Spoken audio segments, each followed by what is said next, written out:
Bio je vrlo osebujan i moderan, bismo rekli, za to vrijeme. Veseljak i glazbenik. Osoba koja je više voljela živjeti bojemskim životom. Teško zaljubljen u jednu Katicu Pinterović. Gromki glas kojim je pjevao te svoje pjesme. Naravno stajao je na stranu Hrvata.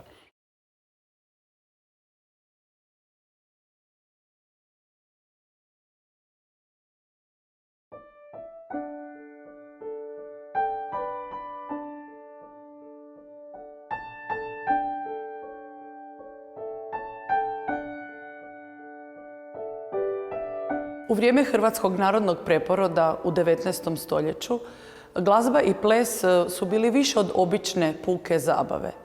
Narodno kolo, kao i tamburaška glazba, imali su bitnu ulogu u društvenom životu, zapravo bili su sredstvo društvene interakcije. A isto tako bili su i mediji za promicanje ideja ilirskog pokreta.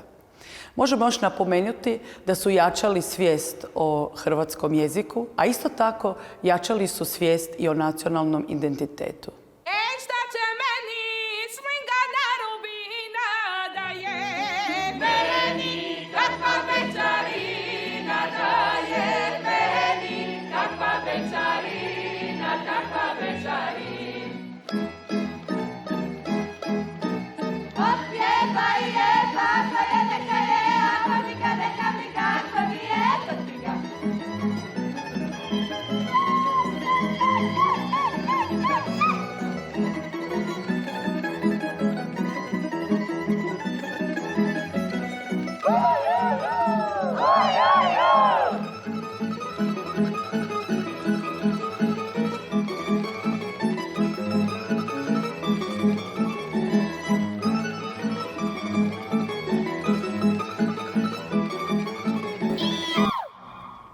1847. godine Pajo Kolarić je u Osijeku osnovao prvi tamburaški sastav od 6 članova.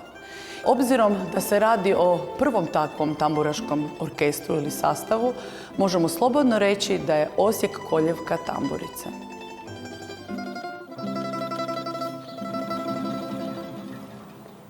Koje srce u te dirno, da si tako sad nemirno, kao ptica u zatvori za svijetom te želja mori, ni u svijetu nebo tvoje, miruj, miruj, srce moje, ni u svijetu nebo tvoje, miruj, miruj, srce moje.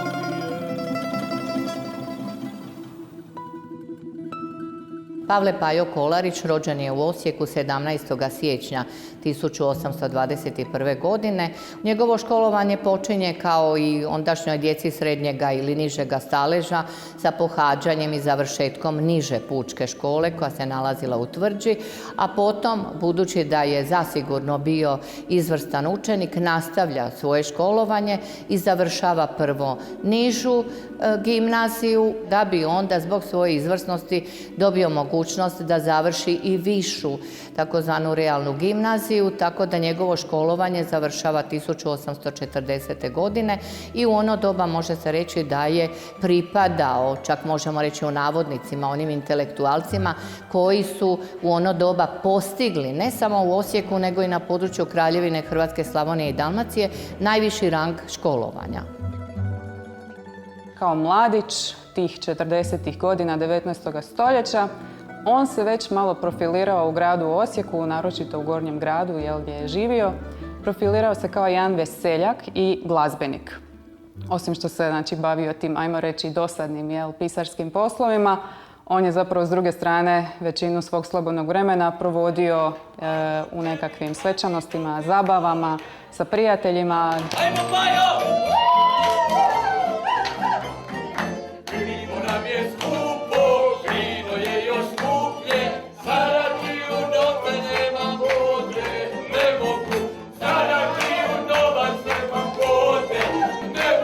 Roditelji našeg prvog melografa i muzikologa hrvatskog, Franje Kuhača, bili su kućni prijatelji sa Pajom Kolarićem. Oni su bili vlasnici i poznate kavane, pa su se i u kavani, a i u kućnim druženjima vrlo često ta dva istaknuta Osječanina družila i mladi Franjo Kuhač imao priliku od Paje Kolarića čuti i njegove, a i ostale varoške pjesme i popjevke koje on svirao.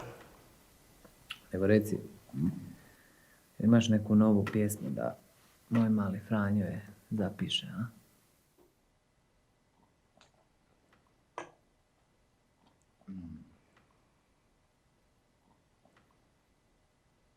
Koje srce u te dirno, da si tako sad nemirno, kao ptica u zatvori, za tebom me želja mori. Franjo Kuhač je posjedovao znanje i mogućnosti da te sve popjevke točno zapiše i isto tako je vrlo ambiciozno sve njih i objavio u zbirci popjevaka, tako da danas zapravo zahvaljujući njemu imamo pristup toj glazbi. U glazbenom smislu je svakako Pajo Kolarić bio važan Kuhaču. Tako da i ono što je Pajo Kolarić sam skupljao i kazivao Kuhaču ili adaptirao tuđe pjesme i kazivao Kuhaču ili koje je čak i sam komponirao, Kuhač ih je rado bilježio jer je smatrao da su skladane u narodnom duhu. Idemo, ajde, sad. Onako, kako sam ga ja, kako sam ga ja. Čekaj! Stani. Ovako, mislim da me niste shvatili. Vi niste shvatili o čemu mi sad ovdje uopće govorimo. Šta mi sad ovdje radimo? Mi sad dajemo poruku. Znači, nama je teško, mi smo pod suženstvom. Mi smo robovi, i austrijski i mađarski, razumijete? Pa onda moramo pokazati da nam je teško. Kad kopaš, je li ti teško? Kad nosiš stvari, je li ti teško? Ti kad vučeš, je li ti teško? Je li tako? Teško. Ajde da vidimo onda tu težinu. I na licu, i u govoru, i u pjesmi. Ajde. Je li tako? Tako je. Dobro. Ajde. Idemo još jednom, ajmo! Pajo Kolarić na razne načine promicao hrvatsku riječ u gradu Osijeku, uglavnom kroz kulturu i zapravo i u kazalištu, ne samo u pjesmama. I postoji podatak da je Pajo Kolarić zajedno sa Svečkom Lajem osnovao prvu diletantsku kazališnu družinu, odnosno amatersko kazalište. Vama izrekao. Jedan ružan događaj koji je obilježio njegov život zbio se u vrijeme revolucija u Europi. To su bile one godine 1848. i 1949. Osijek je bio jedan multikulturni, multietnički grad u to vrijeme, tako da su postojale podijeljene strane unutar samoga grada. Dobro je poznata kronologija događanja u Europi i u Mađarskoj, a u Osijeku je bome bilo svega. Došlo je do toga da su mađarski vojnici počeli pristizati u grad i da je Tvrđa, ovaj stari grad, stara gradska jezgra barokna, više manje postala utvrda Mađara. Tako da, kako se njihov utjecaj u gradu širio, tako je Pajo Kolarić zapravo bio sve više i više laka meta, jer on se isticao sa tim svojim ilirskim uvjerenjima, on se isticao sa svojim nastojanjima da promiče hrvatski jezik. Dobra, dosta ćemo slušati ove seljačine! I to na kojem jeziku? Seljačko. Je li Kolariću? Aj ti meni reci, jel ti znaš kojim ti jezikom sinoć pričala majka, a? Ugaci se ga!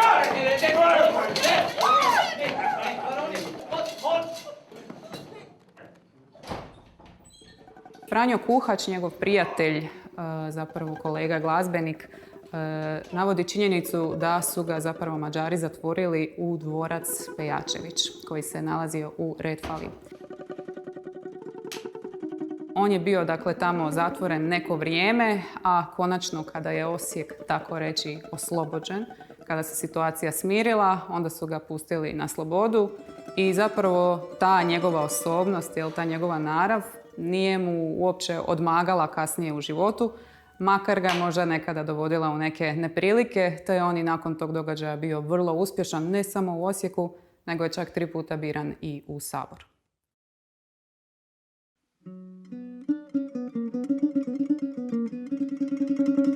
U 1861. godine Josip Juraj Strossmayer kao veliki župan Virovitičke županije potvrđuje imenovanje Paje Kolarića u gradsko zastupstvo grada Osijeka, odnosno današnje gradske vijeće. Time Pajo Kolarić postaje gradski vijećnik i službeno se uključuje u politički život grada Osijeka, a kasnije i Hrvatske. Od prvog mandata Pajo Kolarić ostaje do kraja svoga života u gradskom zastupstvu grada Osijeka, a osim svoga političkog angažmana u svom rođenom gradu, također nastavlja svoju političku karijeru i u Hrvatskom saboru, gdje je proveo 3 mandata, počevši od 1865. godine kao zastupnik Osječkog gornjega grada. Tijekom političke karijere u Hrvatskom saboru, a proučavajući njegove političke govore, možemo vidjeti kako se žustro zalagao za prava svojih sugrađana. A kad su bili u pitanju nacionalni interesi Hrvatske, onda možemo vidjeti da se vrlo srčano zalagao za pitanja nekakvih odnosa sa Mađarima, gdje je naravno stajao na stranu Hrvata. Iz toga razdoblja imamo jednu zanimljivost. Naime, 1862. godine Pajo Kolarić sudjelovao je u izbornoj glavnoj skupštini Osječkog društva za gradnju kasina, koje je trebalo u sklopu zgrade kasina imati i Osječko kazalište. Pajo Kolarić je zastupao interese građana grada Osijeka, odnosno želio da se ta zgrada nazove Osječki narodni dom. Dobro. Neću dopustiti da se ta zgrada zove niti njemačkim, niti mađarskim imenom. To mora biti kazalište. To mora biti Hrvatski narodni dom. Osječki narodni dom. To je kazalište. Slažem se. Poštovanje. Za razliku od prijedloga da to bude zgrada Casino Gebäude, odnosno Esseker Lloyd Gebäude Casino, budući da su financijeri bili uglavnom Njemci i Židovi. Kako većina sudionika te skupštine, naravno, su bili protiv tog imena, došlo je do jedne rasprave. Also, Casino Gebäude. Ja? Danke schön. Nein! Esseker Lloyd Gebäude! To bi trebao biti Hrvatski narodni dom. Tako je, Pajo! Das wird nicht passieren! Ovo je Hrvatska! Nein!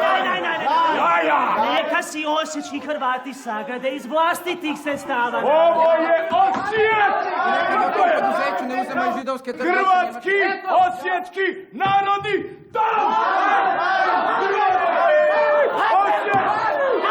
Pajo Kolarić ih je vrlo brzo ušutkao tako što je počeo glasno zavijati, znači poput vuka. To njegovo zavijanje je bio jednostavno njegov trenutak nekakvog unutarnjeg gnjeva, bijesa i od toga trenutka Pajo Kolarić nosi nadimak Kurjak. Sama činjenica da njega prozivaju Kurjakom i on zapravo nema ni ništa protiv toga, te se to kasnije i uvriježilo u Osijeku. Pajo Kolarić bio je Kurjak, nekako se s time i ponosimo. A govori da je on zapravo bio vrlo teatralan i da ga zapravo nije smetalo što će se o njemu reći, nego što se konkretno napravilo. Šetao sam se koridori po zelenoj bašči. 27. ožujka 1847. godine gostovala je u Osijeku kazališna trupa Eduarda Uhnika. Gospođa Uhnik, poljska glumica i sopranistica, je tada nastupala u dramskom programu ostvarenom u čast bana Josipa Jelačića i službenosti ilirskog jezika. Uz glazbeno vodstvo tamburice pjevala je Kolarićevu pjesmu. Izdaleka djetelina trava, na njoj sjedi djevojka rumena i plava. Al kad crno oka u mene pogledi. Ovaj događaj zapisan je u izvještaju iz Osijeka u Danici Horvatskoj, Slavonskoj i Dalmatinskoj. Ja potrčah da poljubim uplašenu sebu, što za ljubav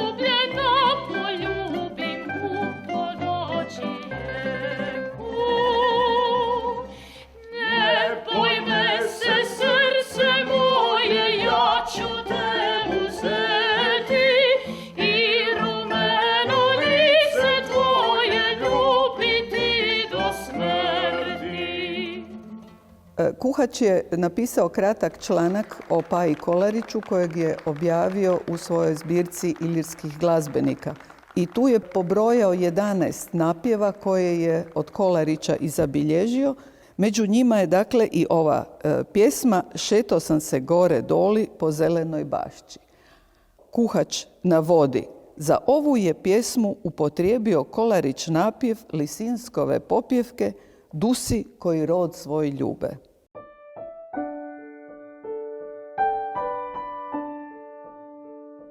Što se tiče nekakvih njegovih inspiracija iz privatnih života, znamo podatak da je bio teško zaljubljen u jednu Katicu Pinterović. Ona je bila jedna djevojka iz Gornjega grada, možda je nekada i živjela u njegovoj blizini. Ono što se zna je da je ona bila kći imućnog sapunara. Bila je jedno 7 godina mlađa od Paje. I on je u nekom trenutku došao u doticaj s njom u gradu i zaljubio se preko ušiju, ali njezini roditelji, nažalost, protivili su se tom braku i protivili su se njihovoj ljubavi. On je iz svega toga na kraju samo uspio dobiti jednu pjesmu koju je sam napisao.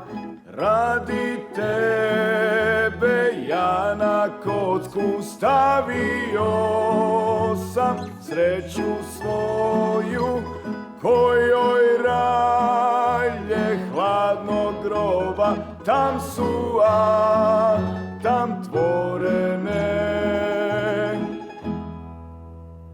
Ne znamo sa sigurnošću da je ona uzvraćala njemu ljubav, ali pretpostavljamo da je, budući da su roditelji morali udariti nogom o pod i prekinuti njihovu ljubavnu vezu, odnosno suprotstaviti se nekakvoj njihovoj zajednici, u kojem on zapravo pati za Katicom i predaje ju u ruke drugome za kojeg će se ona kasnije udati.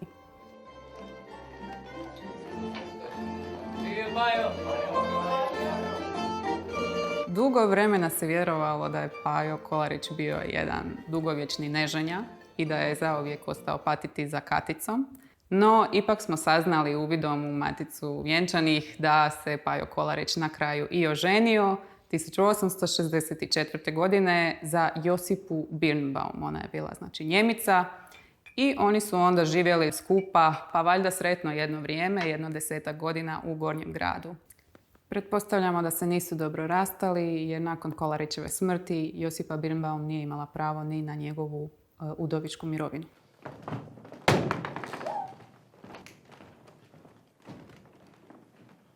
Od jednog skromnog čovjeka i skromne obitelji na kraju biran i u Sabor.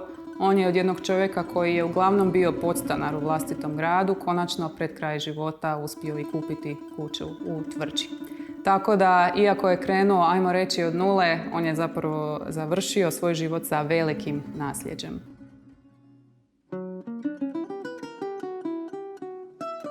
Nakon duge i teške bolesti, koja je počela godinu dana prije njegove smrti, smatra se da je imao rak ili katar na želucu.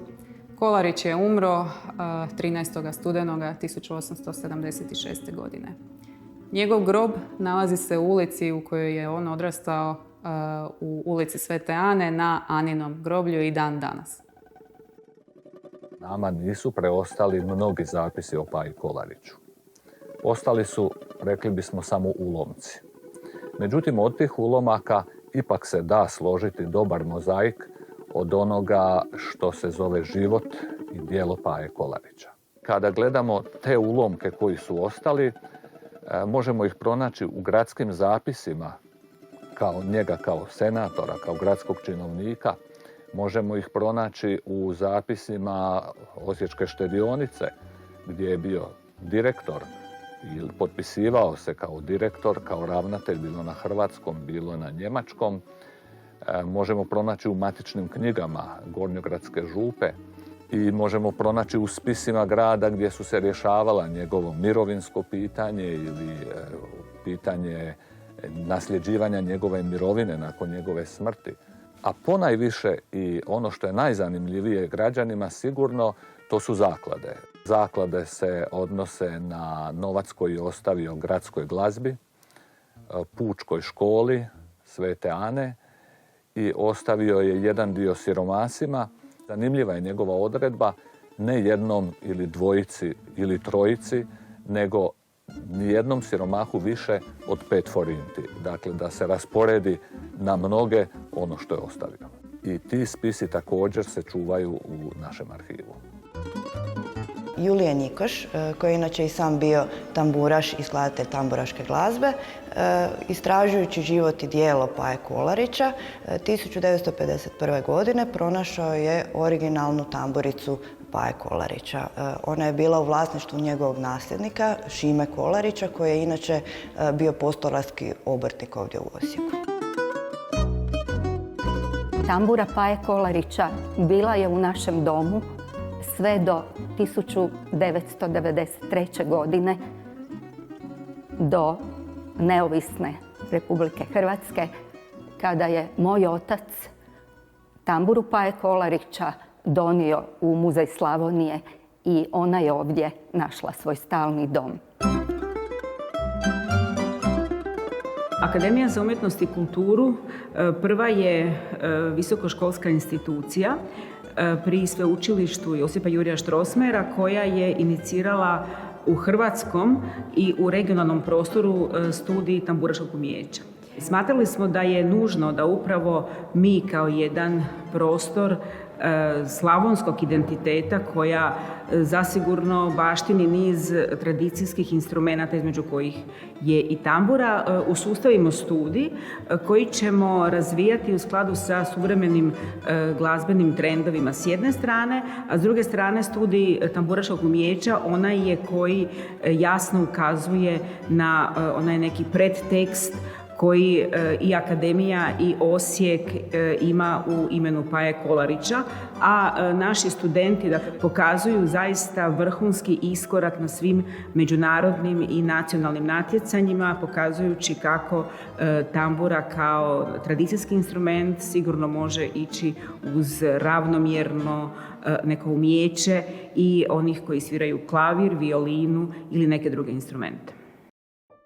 Ulica u kojoj sam ja odrasla, danas ulica Adolfa Wallingera, zvala se ulica Paje Kolarića pa su je preimenovali. Pajo Kolarić imao je i krasnu bistu koju je napravio Vanja Rada u Šusakuntala parku, uklonjena je. Klub hrvatskih književnika u Osijeku podigao mu je spomen ploču na kuću u kojoj je preminuo u Kapucinskoj ulici, kuća je srušena. Tako da nama danas zapravo fali nekakvih vidljivih obilježja i sjećanja na Paju Kolarića. I za takve osobnosti kao što je bio Pajo Kolarić za građane Osijeka unazad 200 godina, činjenica je da je najviše ostalo toga što bismo mogli nazvati tragovima u prošlosti grada. A ti tragovi su ostali u pjesmama, u pamćenjima, u nasljeđu koje danas njeguju Osječani kroz sjećanje na Paju Kolarića, kroz njegovo spominjanje i kroz njegove pjesme koje se pjevaju do danas. Ova priča o tamburi Paje Kolarića samo je još jedan dokaz činjenici da je kolijevka tambure i tamburaške glazbe upravo ovdje, u Pajinom, Njikoševom i našem Osijeku.